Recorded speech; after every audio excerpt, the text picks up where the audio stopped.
কই সেনাবাহিনী তো আমাদের ডাকে না, তোমাদের কেন ডাকে?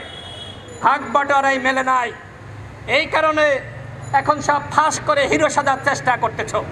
এতদিন কেন ফাঁস করো নাই? সরকারের সাথে তোমাদের দ্বন্দ্ব, সেনাবাহিনীর সাথে তোমাদের দ্বন্দ্ব, আজকে জনগণের করুণা গ্রহণ করার জন্য আজকে তোমরা সেগুলো সামনে আনতেছ। এতদিন কইছিলা?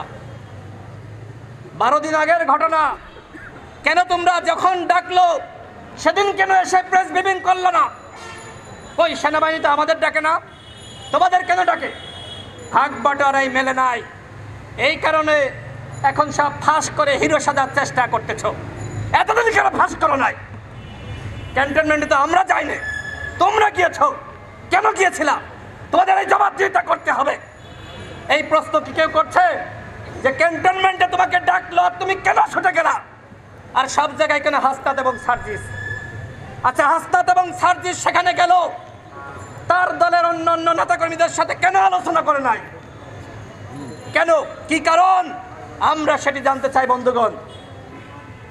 যারা গণহত্যার বিচার করবে তারা বিচার না করে কি করলো? ওই যে সাবের এবং মান্নান, তাদেরকে জামিন দিয়ে দিল। সব জায়গায় আসিফ নজরুলের নাম আছে, আপনারা খোঁজ নিয়ে দেখেন। এই জামিনের জন্য কাজ করেছে উপদেষ্টা আদিলুর রহমান শুভ্র, সব জায়গায় আসিফ নজরুল না।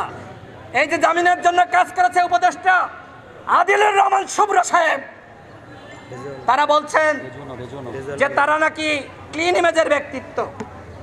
এই যে এখন আসছে না যে সাবেরকে সভাপতি করে আর তমককে সেক্রেটারি করে দল গঠন করা হবে, তাহলে কি এই আদিলুর রহমান শুভ্র এবং রেজওয়ানা যারা জামিনের জন্য কাজ করলো তাদের কি এই পুনর্বাসনে ভূমিকা নাই?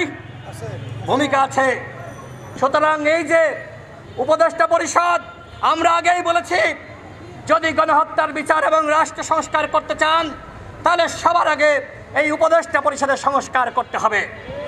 আপনারা 6 মাস থাকবেন নাকি 8 মাস থাকবেন, আমাদের কথা একটাই, এই উপদেষ্টা পরিষদের পুনর্গঠন করতে হবে। গণ অভ্যুত্থানে যারা ভূমিকা রেখেছে সকল পক্ষের মতামত নিয়ে, প্রতিনিধি নিয়ে একটি নতুন তত্ত্বাবধায়ক সরকার গঠন করতে হবে। কারণ কি? কারণ এই সরকার তার নিরপেক্ষতা পুরোপুরি হারিয়েছে, পুরোপুরি। এখন যদি আমরা একটি নিরপেক্ষ সরকার না পাই তাহলে আগামীতে কিন্তু অবাধ সুষ্ঠু নিরপেক্ষ নির্বাচন অনুষ্ঠিত হবে না। আমাদের ফারুক হাসান বলেছে যে এনসিপির 2 জন প্রতিনিধি রয়েছে, বিএনপি জামাত গণ অধিকার পরিষদের প্রতিনিধি এখানে কেন থাকবে না?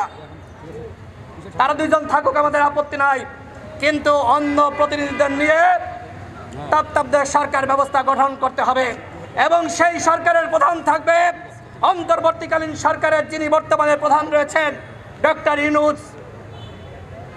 আপনারা কি এই দাবি সমর্থন করেন? আমরা মনে করি সরকারের নিরপেক্ষতা দরকার। এনসিপির বন্ধুরা দল গঠন করেছে, আমাদের কোনো আপত্তি নাই, আমরা শুভকামনা জানিয়েছি, কিন্তু একদিকে সরকারেও থাকবেন, বিরোধী দলেও থাকবেন, ওই আখেরটাও খাবেন, গাছেরটাও খাবেন, মাথারটাও খাবেন, সেইটা কি হয়? যে কোনো একটা খাইতে হবে।